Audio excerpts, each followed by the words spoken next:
The only time I ever saw a dead body, and before I got into this business, I was about 11 when my grandfather died. I got up and I looked around the corner and saw my granddad in the casket. Freaked me out. Nightmares. That was really the beginning of my phobia. Then when my mother died in 2001, I knew I had to do it. I went to the funeral home and had my little breakdown.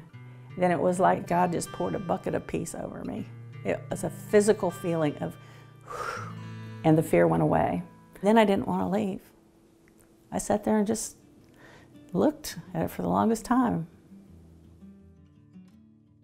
My name is Shelia Champion, and I believe phobias bring us to fascination. I have opened a green burial ground in Hazel Green, Alabama. Alabama's first. People think about, oh, I don't want to go in the graveyard after dark, but I never feel anything other than peace and love here. It's just, you'll see.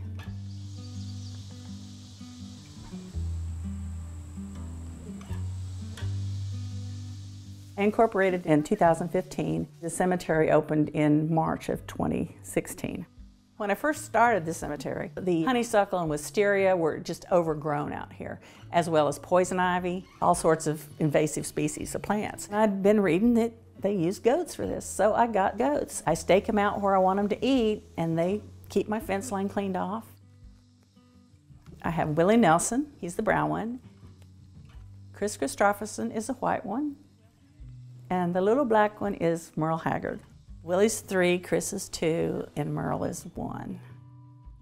I started my business on 3 tenants. The first is to get more family involvement. Natural burials aren't for everybody. You kind of got to be the old hippie type that understands and likes the nature part of it. Other people are just take this away and somebody else deal with it. I think that just stuffs that grief down inside. I can tell you the funerals that we've done here with the family involvement, it shows much more love to me than the $12,500 spent to bury my dad. The second is to save money. You're not going to get upsold anything. Here it is, this is what you get. In all the funeral industry, they are taught in mortuary school to upsell. Buy the best vault, buy the best casket. It is a business. They're in the business to make money, but you're also dealing with people at the most vulnerable time of their life. I don't charge for anything except my plots and the opening and closing of the graves. And families can do that for free if they want to. The third, the environment. The amount of formaldehyde that goes into the earth every year. The amount of hardwoods. The amount of concrete and metal that go in from caskets and vaults.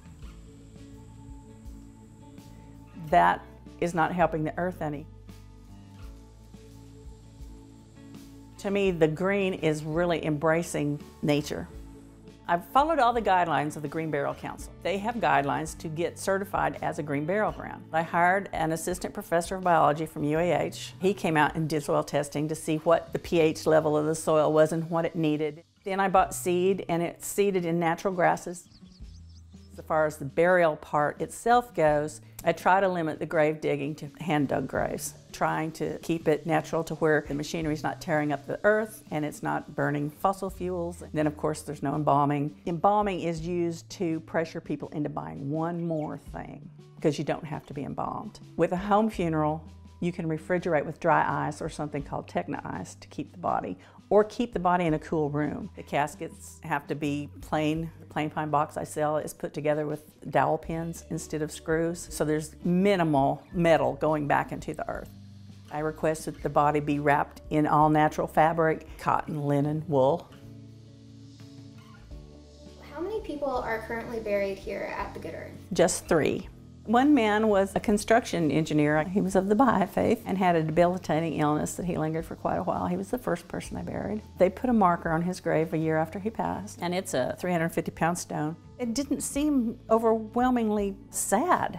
I mean, of course there were tears. It just seemed like they accepted the death more.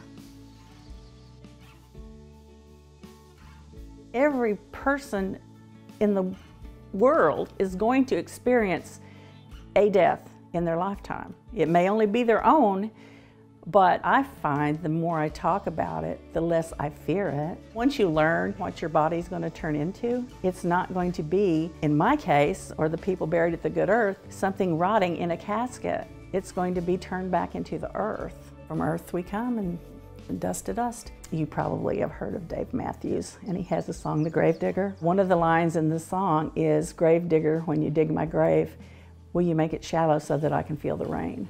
When I heard that, I thought, yes, this is so me. Because in a natural burial, the graves are somewhat shallow. I think I might feel the rain, you know.